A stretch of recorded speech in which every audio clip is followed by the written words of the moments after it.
اعوذ باللہ من الشیطان الرجیم بسم اللہ الرحمن الرحیم الحمد للہ رب العالمین الصلاۃ والسلام علی اشرف الانبیاء والمرسلین سیدنا و نبینا ابی القاسم محمد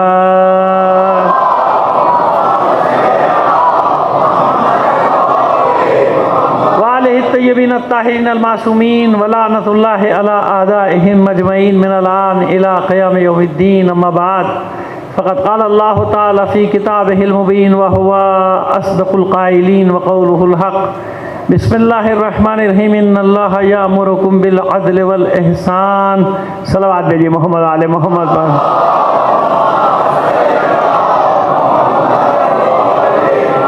وقت خاصا ہو گیا، اس کے بعد ہی کہیں جانا ہے، لہذا جلدی جلدی مطلب کو لے کر آگے چلیں گے، لیکن ایک دعا کی گزارش کی گئی ہے، نام تو آپ کے سامنے لے ہی دیے گئے، میرے ذہن سے نکل گیا، بہرحال اس مریض کے لیے اور تمام مریضوں کی شفا یابی کے لیے جہاں بھی کوئی مریض ہے بلند آواز سے ایک صلوات عنایت فرما دیجیے گا محمد علی محمد پر۔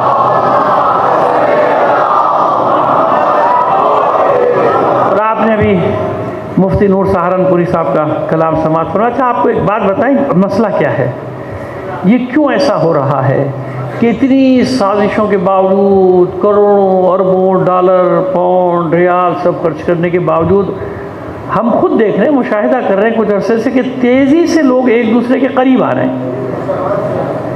مکتب یا مذہب بدلنے کا مسئلہ تھوڑی ہے، مسئلہ ہے قریب آنے کا، آ رہے ہیں نا، کیوں؟ 5 منٹ ذرا اس پہ آپ سے بات کرنی لازمی سمجھتا ہوں اپنے اوپر، کیوں ہو رہا ہے ایسا؟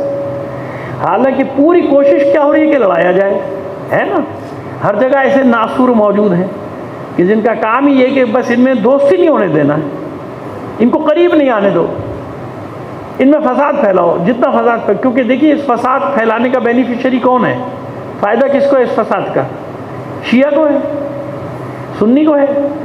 کس کو ہے؟ شیطانی طاقتوں کو ہے نا، ہے نا؟ اسرائیل کو فائدہ ہے، مغربی طاقتوں کو فائدہ ہے، امریکہ کو فائدہ ہے۔ جتنا مسلمان آپس میں غور کیجیے گا، میری بات ریکارڈ ہو رہی ہے نا میری ہر بات، کل بھی یاد آئے گی آپ کو جو میری باتیں جو میں کر رہا ہوں آپ سے، کس کو فائدہ ہو رہا ہے؟ فائدہ ان کو ہو رہا ہے نا کہ جتنا بھی ان میں فساد ہو، لیکن الٹا ہو رہا ہے، وہ یہ رہا ہے کہ 1 صدی سے وہ یہ سازش کر رہے ہیں، 1 صدی سے زیادہ ہو گیا اس سازش کو کرتے کرتے کرتے آج الٹا ہو رہا ہے۔ آج الٹا یہ ہو رہا ہے کہ جناب علماء دین ہوں، دانشور ہوں، کالجوں کے میں دیکھ رہا ہوں، کالجوں کے بچے بچیوں کو میں دیکھ رہا ہوں، مجھے بلاتے میں جاتا ہوں، دوسری مذہبی تنظیموں کے لوگ لیکچر کے لیے بلاتے ہیں، میں بڑا پریشان حیران ہے، پریشان کیا حیران ہوتا تو بھئی یہ کیا ہو گیا، اچانک کیا تبدیلی آ گئی کہ جوانوں میں بھی، بزرگوں میں بھی، دانشوروں میں بھی، علماء بھی، سب ایک دوسرے کے قریب ہونے کی کیوں کوشش کریں؟ قریب ہو جاؤ، قریب ہو جاؤ، قریب ہو جاؤ۔ تو سنو، جن کو بات سمجھ میں نہیں آتی انہیں سمجھا رہا ہوں،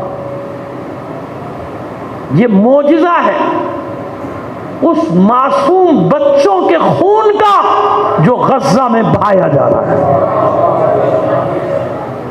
ان لاشوں کا جن کے ٹکڑے اڑائے جا رہے ہیں فلسطین میں، غزہ میں، رفح میں، شجاعیہ میں، دیر بلا میں، سمجھ میں آ رہی ہے بات؟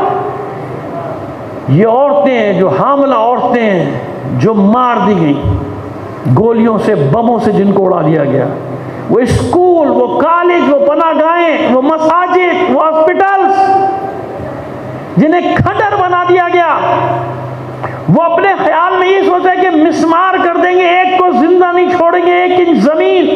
آپ جانتے ہیں جتنی گولہ باری ہو چکی، 6 ایٹم بم سے زیادہ، میں نہیں کہہ رہا ہوں، دنیا کہہ رہی ہے، اتنا ان کو مارا جا چکا ہے۔ وہاں اب زراعت نہیں ہو سکتی 100-150 سال تک، نہیں ہو سکتی۔ کیا وہ جیت گئے؟ ان کے سامنے سرنڈر کیا فلسطینیوں نے؟ نہیں۔ اب سمجھ میں آیا؟ یہ ان بے گناہوں کا خون ہے، وہ فریادیں جو عرش سے ٹکرا رہی ہیں۔ اس غزہ نے دنیا کو بتایا کہ مظلوموں کا ساتھی کون ہے اور ظالموں کا ساتھی کون ہے۔ یہ غزہ ہے جو لوگوں کو قریب لے کر آ رہا ہے، صرف مسلمانوں کو نہیں، غیر مسلم مغربی دنیا میں لوگ کھڑے ہو گئے، کھڑے ہوئے کہ نہیں کھڑے ہوئے؟ کیوں؟ یہ مظلوموں کا خون ہے جو قریب لا رہے ہیں۔ رہا ہے، یہ فلسطینیوں کے لہو نے ہم کو ایک کیا۔ وہ دیکھ رہے ہیں نا کہ ان مظلوموں کا عملی طور پہ ساتھ کون دے رہا ہے، ان کے ساتھ کون کھڑا ہے، ان کے شانہ بشانہ کون اپنی جانیں دے رہا ہے، کون قدس کے لیے لڑ رہا ہے، کون مسجد اقصی کے لیے لڑ رہا ہے، کون بیت المقدس کے لیے لڑ رہا ہے۔ لہذا وہ جو کہتے تھے نا ہمارے بزرگ علماء کہ وہ وقت قریب ہے کہ جب سارے مذہب، مکتب، فرقے ان کے نام ختم ہو جائیں گے، بس دو کیمپ باقی بچیں گے، دو، بس دو، یا حسینی ہوگا یا یزیدی ہوگا۔ یعنی جو مظلوموں کے ساتھ آتا چلا جائے گا وہ حسینی کیمپ میں آتا چلا جائے گا۔ اب آپ دیکھ رہے ہیں کہ حسینی کیمپ میں لوگ جمع ہو رہے ہیں کہ نہیں؟ فلسطین سے لے کر یہاں تک سب کے نعرے ایک ہوتے جا رہے ہیں کہ نہیں؟ یہ وہ مظلوموں کا خون ہے جو جمع کر رہا ہے سب کو۔ کیوں؟ اللہ کا وعدہ ہے ان ربک لبالمرصاد۔ پریشان مت ہونا، گھبرانا مت، ان کا رب ان کی گھاٹ میں بیٹھا، گھاٹ یعنی اللہ نے ان کو نشانے پر رکھا ہوا ہے، چھوڑ دے گا اللہ۔ ایک ناقے کو بے گناہ قتل کیا جائے، اس کی کوشین کاٹ ڈالی جائے تو اللہ کا غیظ و غضب پوری قوم پر عذاب کی صورت میں آتا ہے۔ اس ناقے کی حرمت سے زیادہ ہے ان معصوم بچوں کا خون، ان شیر خاروں کا خون۔ ہمارے یہاں بھی ہے نا کچھ بدبخت جو رائے عامہ کے موڑنے کا کوشش کرتے ہیں، ہمارا کیا واسطہ، تمہارا کیا واسطہ، تیرا واسطہ نہیں ہوگا، مگر جو بھی حسینی ہے دنیا کے ہر مظلوم سے اس کا واسطہ ہے۔ وہ تو ہمارے وہ تو ہمارے کلمہ پڑھنے والے بھائی ہیں۔ اگر ہندو پر ظلم ہو، مسیحیت پر ظلم ہو، کسی پر ظلم ہو، حسینیت کا اس سے واسطہ ہے۔ یہ ہماری کربلا ہے۔ تو کیا سمجھا کربلا کو؟ ہمیں نہیں معلوم، ہم اس کربلا کو جانتے ہیں کہ دنیا میں جہاں بھی مظلوم ہے، کیونکہ مظلوم ظالم ضد ہے۔ اپنے موضوع کی طرف یہیں سے آپ کو لے کر آ جاتا ہوں۔ ظلم کس کی ضد ہے؟ عدل کی۔ جب عدل سمجھ میں نہ آئے، جب روشنی سمجھ میں نہ آئے تو تاریکی سے سمجھنا پڑتا ہے۔ تاریکی بتاتی ہے کہ روشنی کی قیمت کیا ہے نا؟ رات دن بھر آپ کو کوئی احساس نہیں کہ سورج کی روشنی کی کیا اہمیت ہے۔ جب اندھیرا ہو جائے، اور خاص طور پہ اس لعنت ہو کے الیکٹرک کے اوپر، اس پہ تو لعنت بھیجنا سیکھ لیجئے آج کے یزیدوں پہ، تاکہ یہ پہنچتی رہتی ہے، بے فکر رہیے، پہنچتی ہے، سب پہنچتی ہے وہاں تک۔ ان لعنت ہو ان ملونوں کے اوپر، ان ظالموں کے اوپر۔ تو سمجھ میں آ رہی ہے بات؟ تو جب اندھیرا ہو جائے تو پھر روشنی یاد آتی ہے نا۔ معلوم ہوتا ہے نا کہ دن بھر رات بھر انتظار کرتا ہے آدمی کہ کب روشنی ہو، کب روشنی ہو، کب روشنی ہو، ہے نا ایسا؟ سمجھ میں آئی ہماری بات؟ بس ظلم ظلم ظلم، عدل کی ضد۔ جب تک ظلم نہیں سمجھے گا اس کو عدالت کہاں سے سمجھ میں آئے گی؟ جب تک ظالم کو نہیں پہچانے گا عادل کو کیسے پہچانے گا؟ آسان کر دوں سمجھانے کے لیے، جب تک علی کے دشمنوں کو نہیں پہچانے گا علی کو کیسے پہچانے گا؟ جب تک یزیدوں کو نہیں پہچانے گا حسین کو کیسے پہچانے گا؟ یزیدوں کی پہچان ہے نہیں، حسین کو پہچاننے کی باتیں کر رہا ہے۔ سمجھ میں آ گیا کہ ضد سے پہچانا جاتا ہے۔ جب کوئی بات سمجھ میں نہیں آئے تو اس کی ضد دیکھی جاتی۔ تو عدل کی ضد کیا ہے؟ ظلم۔ تو ظلم سے دوستی کرنی ہے کہ محبت کرنی ہے؟ کیا کرنی ہے بھائی؟ ظلم سے نفرت کرنا ہے، محبت کرنا ہے؟ ظلم کا ساتھ دینا ہے یا ظلم کے خلاف کھڑے ہونا ہے؟ کیا کرنا ہے؟ تو صرف ہمارے اوپر ہو تو دنیا میں کہیں ہو رہا ہو تو ہمارا کیا واسطہ؟ وہ ہمارے تھوڑی ہے، مومن تھوڑی ہے، وہ ہماری فقہ کے تھوڑی ہے۔ وہ کدھر ہے بھائی؟ تو کون سی دنیا میں رہتا ہے؟ کون سی فقہ تو نے پڑھی ہے؟ یہ فقہ جعفریہ ہی تو کہتی ہے کہ جہاں پر ظلم ہو اس کے خلاف آواز اٹھانا ہی عدل ہے۔ عدل کی تعریف ہی یہی ہے کہ جب تک ظلم کے خلاف آواز نہیں اٹھاؤ گے عدل نہیں ہے تمہارے پاس۔ ظلم کہیں بھی ہو، کسی بھی صورت، کیوں ہوتا ہے یہ ظلم؟ چند منٹ آج کیونکہ جلوس بھی برآمد، تابوت برآمد ہونا ہے نا، تو میں زیادہ وقت آپ کا نہیں لوں گا، میں چاہتا ہوں کہ محدود وقت میں، تاکہ آپ بہت دیر سے بیٹھے ہوئے ہیں، مجھے مسئلہ نہیں، میں تو 2 گھنٹے بھی پڑھ سکتا ہوں، جانتے ہیں لوگ، لیکن ایک تو وہاں کا خیال ہوتا ہے جب بعد میں جانا ہے، دوسرا ہے کہ نہیں آپ بہت دیر سے یہاں بیٹھے ہیں، تابوت برآمد ہوگا، غالباً جلوس بھی شاید ہے، خیر بہرحال ہے یا نہیں ہے، تو تابوت برآمد میں اسی حساب سے پڑھوں گا، آپ اطمینان رکھیں، اس لیے میں چاہ رہا ہوں کہ جلدی جلدی مطلب کو لے کر آگے۔ کیوں ہوتا ہے یہ ظلم؟ ظلم جب تک نہیں سمجھ میں آئے گا، عدل ہماری سمجھ میں، ظلم کے خلاف ہی تو عدل قائم ہوگا نا۔ ابھی ہم نے 3-4 دن عدل کی تھوڑی سی تعریف کی، تھوڑا سا بتایا آپ کو، اب ظلم کیا ہے جس کی جو عدل کی ضد ہے، عدل کی، عادل ظالم، عادل ظالم، عدل ظلم، عدل ظلم، اور چھوٹی سی تعریف بھی آپ کو بتا چکے ہیں، کسی بھی شے کو اس کے مقام سے ہٹا دینا کیا ہوتا ہے؟ یہ ظلم۔ ظلم کیوں کرتا ہے انسان؟ کیوں کرتا ہے؟ بعض اوقات جہالت کی بنا پہ کرتا ہے، ویسا ظالم نہیں ہوتا جیسا ہم سمجھو، ابھی ہم آگے بتائیں گے، جہالت، اسے پتہ ہی نہیں ہے کہ میں ظلم کر رہا ہوں، مثلا ایک کام نہیں جانتا، گاڑی خراب کھڑی ہے، وہ ہوتے نا ہماری یہاں کہ جے کا فال ماسٹر آف نن، ہے نا، ہر کام میں اپنی ٹانگ اڑا دیتے ہیں بعض لوگ، ایک کام بھی انہیں پورا نہیں آتا اور ہر کام آتا ہے ماشاءاللہ۔ ہر محلے میں ایسے 1-2 آئٹم ہوتے ہیں کہ انہیں کوئی کام پورا نہیں آتا، لیکن ہر کام میں ٹانگ اڑا دیں گے، اور محلے والے بھی عادی ہوتے ہیں، اسی کو بلاؤ بھائی، اس کو کہا جاتا ہے محاورے میں جے کا فال ماسٹر آف نن، ہر جگہ اس کو فٹ کر دو، ہے نا، نہیں آتا ایک کام، لیکن گھس گیا نا، میں ٹھیک کر دیتا ہوں، معلوم اور خراب ہو گیا، ڈبل نقصان ہو گیا۔ یہ جہالت کی وجہ سے ظلم کر بیٹھا نا، اس چیز پر بھی جو صاحب چیز تھا اس کو وہ بھی معلوم کیا کہاں پھنس گیا، میں اس کو پھنسا دیا میں نے اور ڈبل نقصان ہو گیا، 100 روپے میں کام ہو جاتا ہے، اس نے 10,000 کا بنا دیا، ہے نا، بجلی کا کام میں کر دوں گا، معلوم لو جو 2-4 بلب بچے تھے وہ بھی فیوز ہو گئے، شارٹ سرکٹ ہو گیا، وہی جے کا فال ماسٹر آف نن، ہر کام میں گھسے جا رہا ہے۔ تو یہ کیا ہوتا ہے؟ یہ جاہل ظالم چاہتا ہے اچھا کرنا، ہو جاتا ہے الٹا، ظلم تو کر رہا ہے نا، نقصان کر رہا ہے نا دوسروں کا، کسی چیز کا نقصان کرے، کسی آدمی کا کچھ بھی کرے تو جہالت کی وجہ سے کر رہا ہے۔ یہ کیا ہوتا ہے؟ ایک ظلم کی کیا قسم ہے؟ جہل کی وجہ سے ظلم ہو رہا ہے، اور کبھی کبھی بڑا ظلم ہو جاتا ہے، جہل کی وجہ سے بہت بڑا ظلم ہو جاتا ہے نا۔ احکام الگ ہے سب کے، یہ نہ سمجھے گا کہ جہل کی وجہ سے سب کو معافی ہے، نہیں، وہ الگ ہے فقہ، میں بتا رہا ہوں، قسم بتا رہا ہوں۔ بعض اوقات کیا ہوتا ہے؟ جہل کی وجہ سے، جاہل ہے، بعض اوقات کمزوری کی وجہ سے ظلم کرتا ہے۔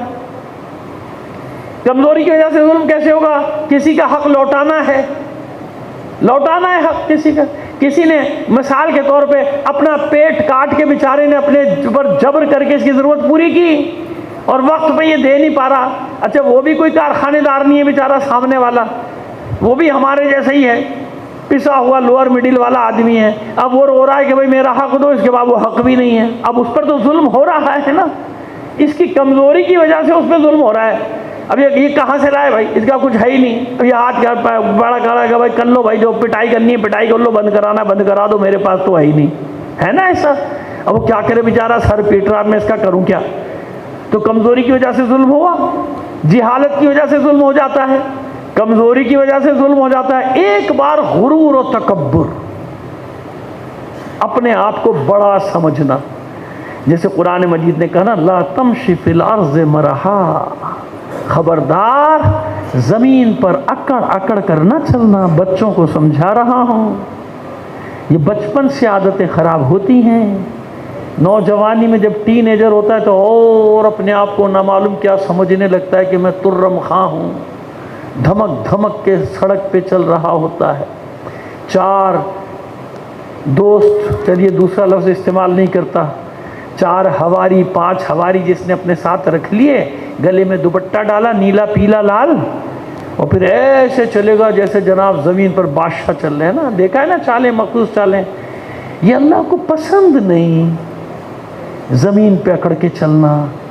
جب یہ زمین کو دھمک دھمک کے چل رہا ہوتا ہے نا، تو زمین کہہ رہی ہوتی ہے جتنا کوٹنا ہے مجھے کوٹ لے، آئے گا تو میرے پاس نا، پھر میں تجھے پیسوں گی، جسے کہتے ہیں فشارے قبر۔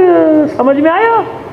خبردار کبھی اکڑ کر نہیں چلنا، سڑک پر چلتے تو کہتے ہیں نگاہ نیچے رکھنا. معصومین نے تو ایک ایک چیز کا انداز بتایا ہے, چلنے تک کا انداز بتایا کہ باوقار انداز میں چلا کرو. باوقار انداز کیسا ہے؟ یعنی نہ بہت تیز نہ بہت آہستہ, اور زمین پر اکڑ کے مت چلنا, نظریں نیچی ہوں. اب یہ بھی نہیں کہ جا کے گاڑی سے ٹکرا جاؤ. سمجھ میں آ کہ ایک سڑک پہ مولانا نے کہا تھا نظریں نیچی رکھنا, مین روڈ پہ چلا جا رہا ہے, بعد میں گھر والے مجھے پکڑے, تو نہیں تو کہا تھا مولوی کے آنکھیں نیچے کر کے چل, ٹکرا گیا گاڑی سے میرا بچہ, ٹانگیں ٹوٹ گئی اس کی. صلوات بھیجیے محمد آل محمد پر.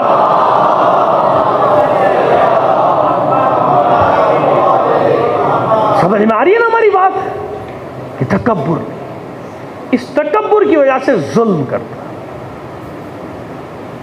بدمعاش نکلتے ہیں معاشروں میں. اس پر ظلم, اس پر ظلم, اس کا مال چھینو, اس کا مال چھینو, اس کا مال چھینو, کیونکہ جانتے ہیں جب تک بدمعاشی نہیں کریں گے وزیر نہیں بنیں گے, ہے نا؟ نہیں سمجھ میں آئی بات؟ چلیے کوئی بات نہیں, نہیں سمجھ میں آئی تو بدمعاشی کرنا, اس کا مال چھینو, اس کا مال چھینو, اس کو مار, اس کو ہر کمزور کے اوپر روب ڈالنا. تکبر, تکبر, بدمعاشی. پھر کوئی نہیں مل جاتا, کہتا بدمعاشی کرتے کرتے اب ایسا کر ذرا سیاست میں آ جا. تو بدمعاشوں نے کیا کیا؟ سیاسی راستہ اختیار کر لیا. ادھر جان کا خطرہ ہے, ادھر جان کا بھی خطرہ نہیں ہے, حفاظت کے لیے 3-4 گاڑیاں بھی مل جائیں گی بدمعاشوں کو. ادھر تو خطرہ تھا نا, تو وہ مار دیا جاؤں گا, کوئی مار دے گا دوسرا. اب تو حفاظت کے ساتھ, حفاظت کے اندر حفاظتی حصار میں بدمعاشی کرو. یہ تکبر, بڑا اپنے آپ کو بڑا سمجھ, اپنے آگے کسی کو کچھ بھی نہیں سمجھ. تکبر, اس کی وجہ سے انسان کیا کرتا ہے؟ ظلم کرتا ہے. چوتھی چیز جو سب سے اہم ہے وہ کیا ہوتا ہے؟ ہوس اقتدار. ہوس اقتدار, یہ اتنی بڑی ہوس ہے کہ انسان اس ہوس اقتدار میں اپنے ماں کو, اپنے باپ کو, اپنے بچوں کو, اپنے بھائیوں کو مار دیتا. اقتدار کے راستے میں جو بھی آئے گا اسے ہٹا دو. الملک عقیم, حکومت, اقتدار بانجھ, بانجھ ہوتا ہے. بانجھ یعنی اس کی کوئی اولاد نہیں ہوتی, نہ ماں باپ نہ اولاد, کچھ نہیں. الملک عقیم, اقتدار بانجھ ہے. اس اقتدار کی ہوس میں کیا کرے گا؟ اس اقتدار کو لینے کے لیے ظلم کرے گا, پھر اسے بچانے کے لیے, اسے قائم رکھنے کے لیے ظلم. اقتدار قائم رہنا چاہیے,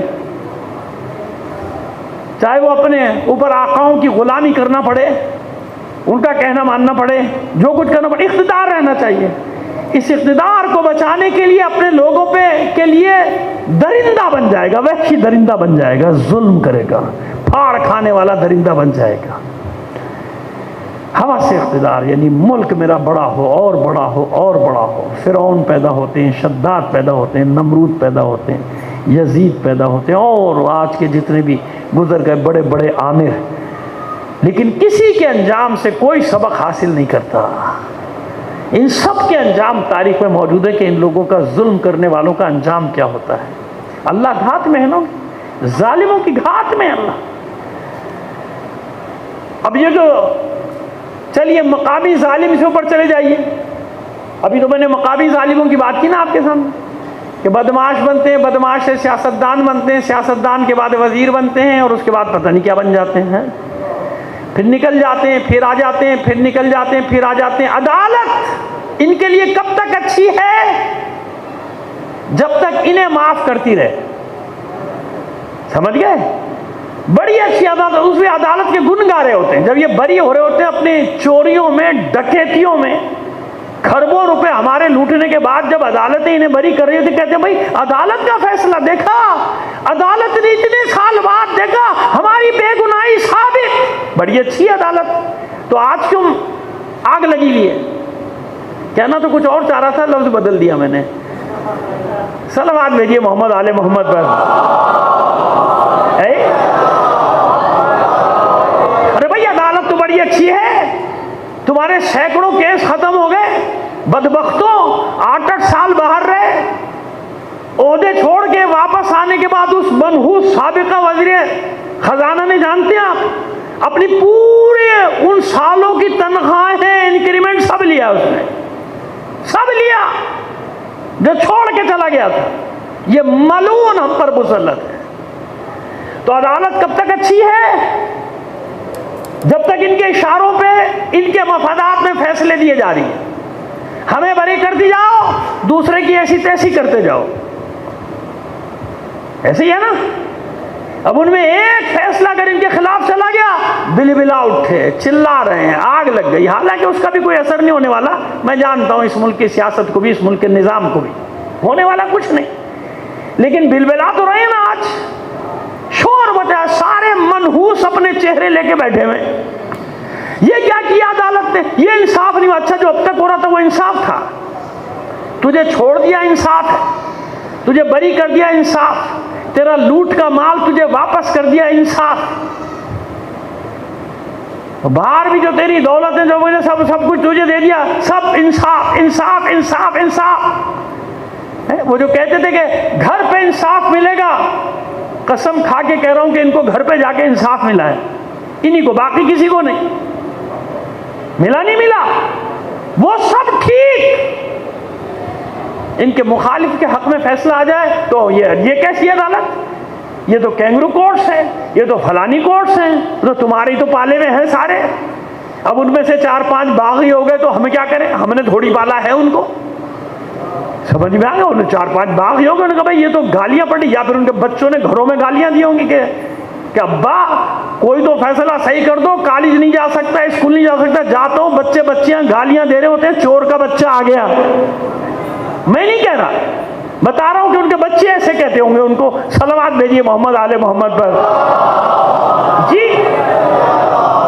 اور میں آپ کو ایک بتانا چاہتا ہوں، بالکل جو صحیح بات ہے وہ بتانا چاہ رہا ہوں کہ ایسا ہوا انگلینڈ میں کہ کچھ لوگوں کو اپنے بچوں کو اسکولوں سے نکالنا پڑ گیا ہے. آج کل نکال لیا، گھر میں پڑھاتے ہیں. یہیں دو امتحان، یہیں پڑھو سب، یہیں پہ تمہارا رجسٹریشن پہ. اسکول میں کیوں؟ وہ اسکول جا نہیں سکتے بچے. یہاں تو بڑے تم پھنے خواہ بن کے گھوم رہے ہو. پوچھو نا تمہارے پوتے پوتیوں کا کیا حال ہے، نواسے نواسیوں کا کیا حال ہے. وہ اسکول نہیں جا سکتے. اسکول جاتے انگریزوں کے بچے کہتے چھر چھر چھر. یقین مانے، مجھے معلوم ہے، میں جانتا ہوں، ذاتی طور پہ جانتا ہوں. وہ انگریزوں کو بھی پتا چل گیا کہ چوروں کی اولادیں ہیں یہ بدبخت. صلوات بھیجیے محمد آل محمد پر.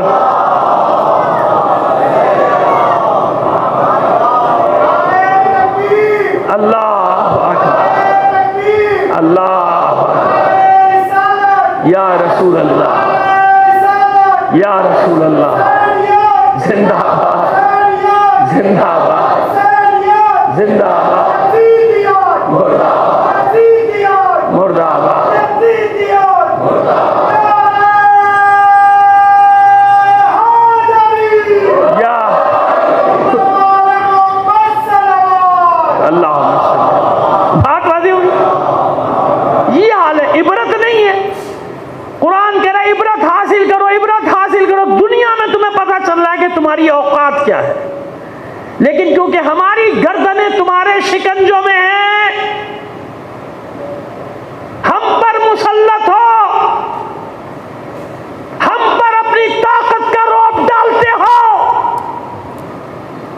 اس لیے خوش ہو کہ ہم کتنے غلیظ لوگ ہیں، کتنے ہی کمینے لوگ ہیں، کتنے ہی بے ایمان ہیں، چور ہیں، مگر یہ 25 کروڑ ہمارے قبضے میں ہیں. کب تک قبضے میں رہیں گے؟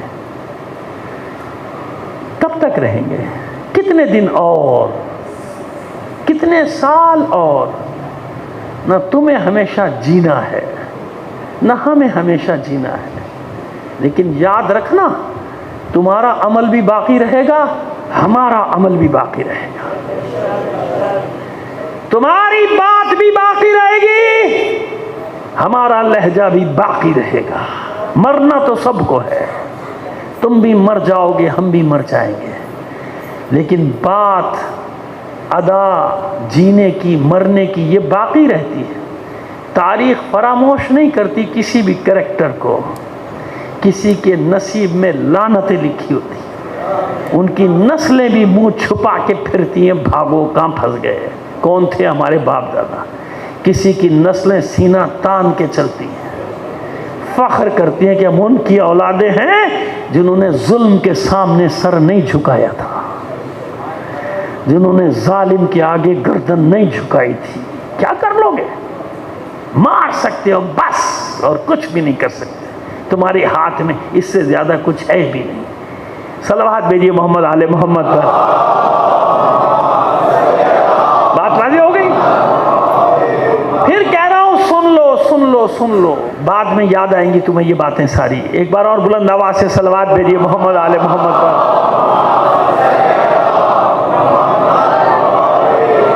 سننے کہ اس ظالم کے میدان، اب اس ظلم کے مقابلے میں پوری انسانیت عدل چاہتی ہے یا نہیں چاہتی؟ خواہش ہے کہ نہیں؟ یہ ظالمانہ نظام جو مسلط ہے، یہ بل آپ لے کے گھوم رہے ہیں، غریب آدمی بیچارہ، اس کی تو اتنی تنخواہ بھی نہیں جس کا بل آ رہا ہے۔ یہ ظلم نہیں ہے؟ یہ ظالم نہیں ہے؟ ان کے خلاف آواز نہیں اٹھے؟ سمجھی بات؟ یہ عاشورہ کا پیغام ہے، یہ حسینیت ہے۔ جو اتنا نہیں سمجھتا وہ کربلا کو بھی نہیں سمجھتا۔ یہی تو للکار ہے جو یزیدیت کو للکارتی ہے، وقت کے یزیدوں کو للکارتی ہے۔ بس اس کے مقابلے میں عدل عدل عدل۔ کس کا انتظار کر رہے ہو؟ آخری جملہ مصائب سے پہلے، کس کا انتظار کر رہے ہو؟ کون آنے والا ہے؟ کس کا بیٹا آنے والا ہے؟ کس کا لخت جگر آنے والا ہے؟ کیا کرے گا؟ آ کے کیا کرے گا؟ عدالت، منجی بشر، تو کیسی عدالت قائم کرے گا؟ یہ ظالم کرنے دیں گے عدالت قائم؟ معرکہ ہوگا کہ نہیں ہوگا؟ عدل اور ظلم آپس میں ٹکرائیں گے کہ نہیں ٹکرائیں گے؟ فطری بات ہے نا کہ سارے ظالم ایک جگہ جمع ہونا شروع ہو گئے کہ نہیں؟ اس معرکے کی تیاری کا نام ہے انتظار۔ وہ جو ظلم اور عدل کا معرکہ ہوگا، جب ظالم سامراج اور عادل حکمران ٹکرائیں گے۔ یہی تو ہے عاشورہ کا پیغام، اور کیا ہے؟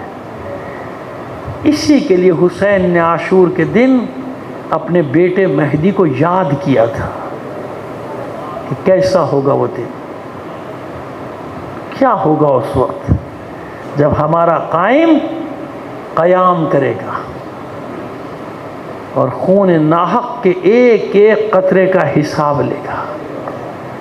کل اس ضمن میں دو چار باتیں کریں گے، لیکن اب وقت ختم ہو رہا ہے میرے پاس۔ بس اتنا ذہن میں رکھیے، یہ جتنی بھی قربانیاں دی جا رہی ہیں کربلا میں، اپنے جگر کے ٹکڑوں کو لایا ہے حسین۔ یہ بھی تو کر سکتے تھے کہ اپنے بچوں کو چھوڑ آتے کہ جنگ کے میدان میں جا رہا ہوں، نہیں نا؟ اگر اپنے بچوں کو نہ لاتے تو حسین حسین کب رہتا؟ دیکھ، وہ قربانی کا بھی عجیب ڈھنگ ہے۔ ہر ایک نے کربلا میں حصہ لیا پنجتن پاک میں۔ مولائے عارفان جانتے ہیں کہ میں کربلا میں نہیں رہوں گا کربلا تک، لہذا اپنی نیابت کے لیے عباس کو دیا۔ معصوم کونین نے زینب کو تیار کیا، ثانی زہرا، نشانی فاطمہ زہرا کی۔ حسن مجتبیٰ نے قاسم گلگوں قبا کو دے دیا۔ ایسا ہوا تو رسول خدا کیسے رہتے؟ رسول کو بھی تو شریک ہونا ہے، حسین کا ساتھ دینا ہے، تو شبیہ پیغمبر کی صورت میں علی اکبر۔ اور یہ ایسا لقب تھا کہ سب دشمن بھی جانتے تھے کہ حسین کے ساتھ اس کا ایک بیٹا علی اکبر ہے جو صورت میں، سیرت میں، رفتار میں، گفتار میں پیغمبر اکرم کی شبیہ ہے۔ مدینے والے گواہی دیتے تھے، بزرگ صحابہ بچوں سے کہتے تھے دیکھنا چاہتے ہو رسول کی زیارت کرنا چاہتے ہو، حسین کے اس بیٹے کو دیکھا کرو، یہ ایسے ہی ہے جیسے رسول۔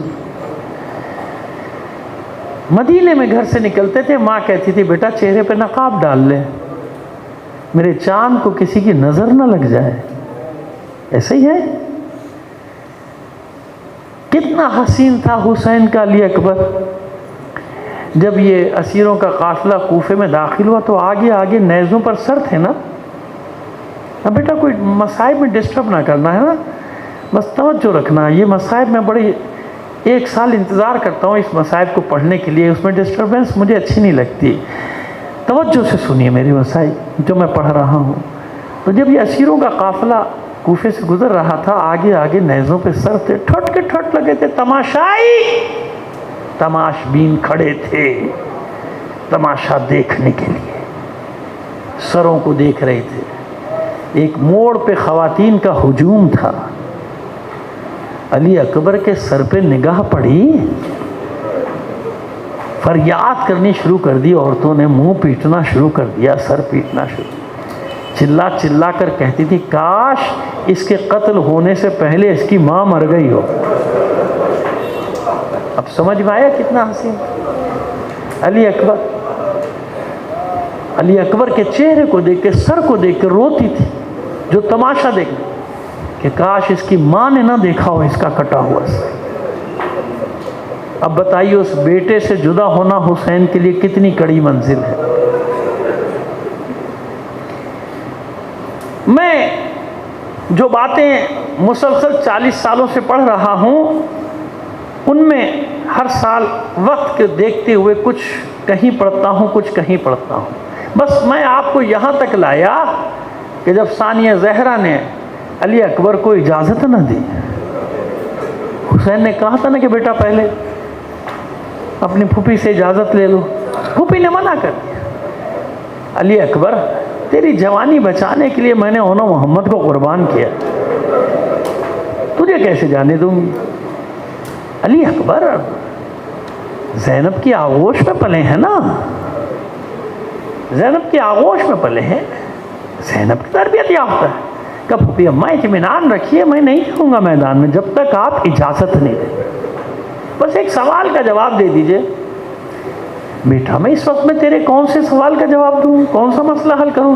کہ یہ بتائیے میری دادی زہرا کا مرتبہ بلند ہے یا آپ کا؟ بیٹا یہ کیسا سوال ہے؟ کہاں وہ معصوم کونین سید نساء عالمین، کہاں میں ادنا سی کنیز. کہ اچھا پھر بتائیے اگر قیامت کے دن میری دادی زہرا نے پوچھ لیا زینب اپنے علی اکبر کو بچا لیا، میرا حسین قتل کر دیا گیا، زینب کو پیار آ گیا اپنے علی اکبر پہ،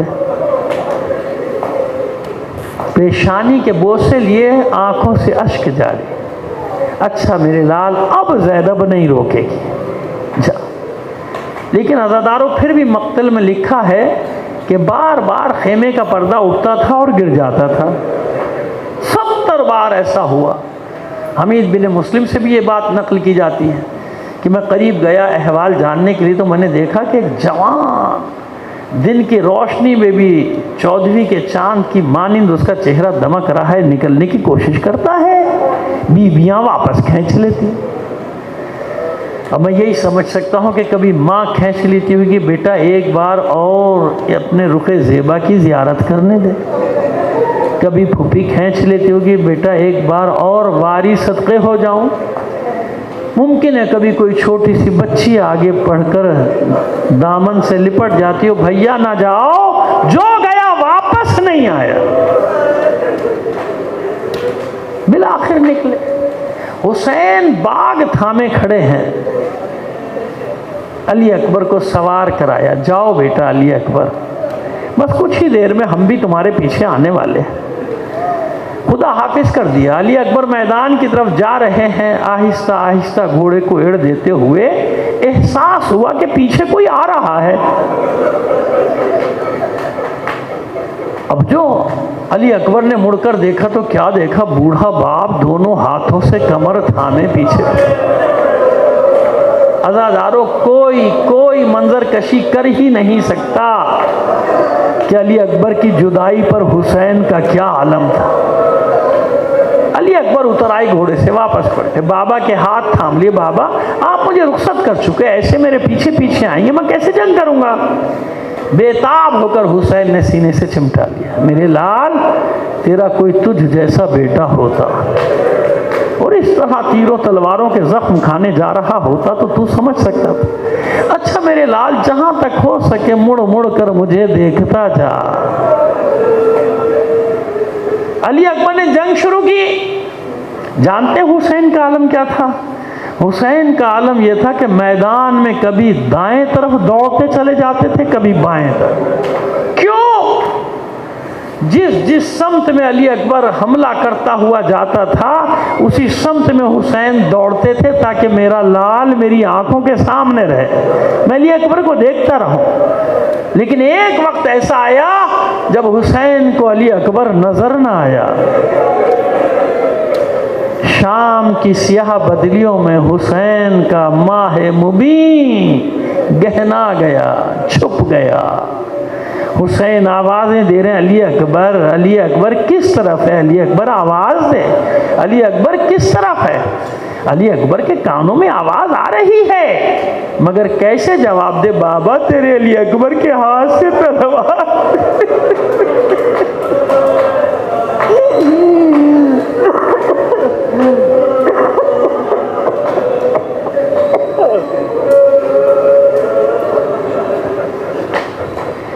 بابا تیرے علی اکبر کے ہاتھ سے تلوار گر گئی۔ کیسے بتائے بابا؟ سپر گر گئی۔ کیسے بتائے بابا؟ خود گر گیا۔ کیسے بتائے بابا؟ چاروں طرف سے تیروں تلواروں کے وار ہیں، تیرا علی اکبر زخموں سے چور ہے۔ بے حال ہو کر علی اکبر گھوڑے کی پشت پہ گر پڑے، اپنی باہیں گھوڑے کے گلے میں ڈال دی۔ ابھی گھوڑے سے گرے نہیں تھے کہ ایک ملعون آگے بڑھا، سنان ابن انس یا حکیم ابن طفیل آگے بڑھا، اس نے پوری برچھی علی اکبر کے کلیجے میں اتار دی۔ اب جو ملعون نے برچھی کو واپس کھینچنا چاہا، جوان کی پسلیوں میں برچھی کا پھل الجھ کر ٹوٹ گیا۔ بس اس برچھی کا لگنا تھا، علی اکبر سے گھوڑے پر ٹھہرا نہ گیا۔ گرتے گرتے آواز دی، یا ابتاہ علیک منی السلام، اے بابا علی اکبر کا آخری سلام۔ حسین کے کانوں سے آواز ٹکرائی، غش کھا کے خاک کربلا پہ گر پڑے۔ آواز دی، یا بنیا علی الدنیا بعدک العفا، اے میرے لال تیرے بعد زندگی پر خاک ہو، تیرے بعد زندگی پر خاک ہو۔ حسین نے ساری طاقت جمع کی، کھڑے ہوئے، 2 قدم چلے پھر گر پڑے۔ جب حسین سے چلا نہ گیا، زانوؤں کے بل، ہاتھوں کے بل اپنے وجود کو جلتی ریت پر گھسیٹنا شروع کیا۔ آواز دیتے جاتے تھے، علی اکبر، علی اکبر، تیری آواز نے میری بینائی چھین لی۔ ارے کس طرف گرا ہے؟ آواز دے کہ بوڑھا باپ تیرے سرہانے پہنچ سکے۔ نہ جانے کس طرح ٹھوکریں کھاتے ہوئے حسین علی اکبر کے سرہانے پہنچے۔ دیکھا ابھی رمق جا باقی ہے، سر اٹھا کے زانو پہ رکھا، رخساروں پہ رخسار رکھے، آواز دی، علی اکبر آنکھیں کھول، دیکھ بابا آیا ہے، دیکھ بابا آیا ہے۔ علی اکبر نے آنکھیں کھولی، سلام کیا، حسین نے جواب دیا، پوچھا میرے لال کس حال میں ہے؟ علی اکبر کہتے ہیں، بابا نیزے کی انی ٹوٹ کے کلیجے میں رہ گئی ہے، بہت اذیت میں ہوں، بہت تکلیف میں ہوں۔ اچھا میرے لال یہ امتحان بھی لے گا، حسین یہ امتحان بھی دے گا۔ جلتی ریت پر علی اکبر کو لٹا دیا، دونوں گھٹنے زمین پر، ایک ہاتھ علی اکبر کے سینے پر،